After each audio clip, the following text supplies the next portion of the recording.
जिंदगी का सबसे बड़ा धोखा यह है, हम सोचते हैं कि कमाया हुआ सुख हमारा अधिकार है और मिला हुआ दुख भगवान की सजा। पर सच्चाई उल्टी है। दुख वहीं भेजा जाता है जहां उठने की क्षमता हो, और भगवान वहीं ठहरते हैं जहां आत्मा हार मानने लगे।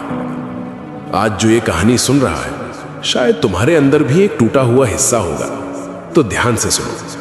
ये कहानी किसी एक लड़के की नहीं, ये हर उस आत्मा की है जिसे समय ने कड़ा बनाया है।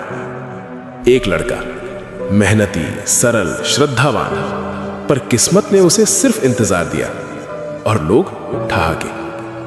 कोई उसका श्रम नहीं देखता, सिर्फ पूछता, भगवान ने तेरे साथ ऐसा क्यों किया? और एक रात उसने आसमान से फुसफुसाया, महादेव, क्या मेरी भक्ति अधूरी थी? जवाब फिर भी खामोशी। पर वही खामोशी उसके भीतर एक नई चीख जगा रही थी, एक बदलाव की आग। वो टूट कर गिरा, पर टूटना उसकी पराजय नहीं थी, ये उसके अहंकार की मृत्यु थी। रोते रोते उसने पुकारा, अगर भटक रहा हूं रोक लो, अगर गिर रहा हूं पकड़ लो, अगर हार रहा हूं जगा दो। और पहली लकीर यहीं बदली।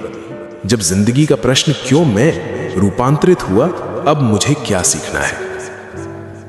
ध्यान की उस रात उसे शब्द नहीं मिले, पर एहसास मिला, साधक, मैं तेरी राह बदलने नहीं आया, तू जिस रास्ते पर है उसी को पवित्र बनाने आया हूं।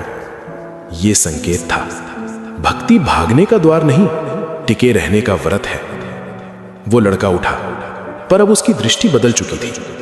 दुनिया जख्म दिखाती रही और वो अपने घावों में दीक्षा खोजने लगा। जिंदगी की असली चाल यही है, दुख मार्ग बदल देते हैं और भक्ति लक्ष्य। महादेव चमत्कार नहीं करते, वो इंसान के भीतर से पशु को हटाकर साधक पैदा करते हैं। जो राह टूटकर छूटी थी, वहीं से अब साधना का प्रथम चरण शुरू होता है। याद रखना, जिस इंसान को वक्त ने गिराया है, उसे भगवान थाम कर उठाते हैं, ताकि वो गिरने वालों को उठाना सीख जाए। भक्ति तुम्हें भागने नहीं देगी, भक्ति तुम्हें दिशा देगी।